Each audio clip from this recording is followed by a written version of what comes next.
How do you feel about the Gnostics, Savanovsky? Weren't you here, bro, last night? You know darn well how I feel about the Gnostics, bro. You weren't here, do tell. I'm interested in your feelings on the Gnostics.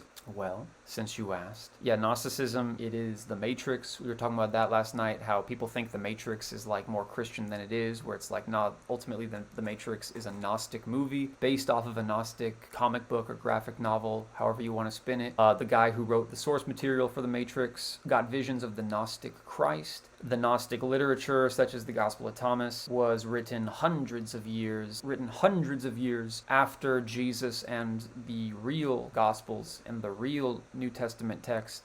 They have all sorts of really demonic views, such as Yahweh being a lesser god. So they believe Yahweh is a lesser god. They believe that the flesh is evil and that Jesus did not come in the flesh. This is why if one pays attention to 1 John, one of the huge purposes of 1 John is rebuking the proto-Gnostics that laid the foundation for what later really became Gnosticism, the proto-Gnostics. And that's why he says that he who denies that Jesus came in the flesh is the Antichrist.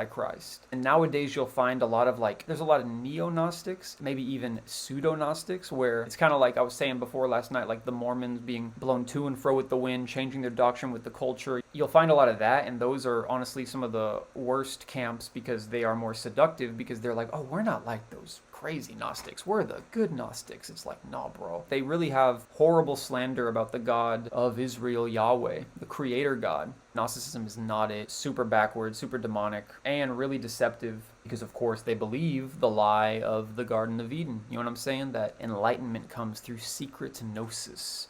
Secret knowledge is how one becomes saved. Gnosticism is an extremely deceptive false gospel. Amen. It really is deceptive, and it's warned about all throughout the Bible. Like, I'm always saying with certain things, like, you can't have your cake and eat it. Like, one can't have their cake and eat it too. It's incompatible with the Bible. Like, it's a false Christ. It is a false Jesus.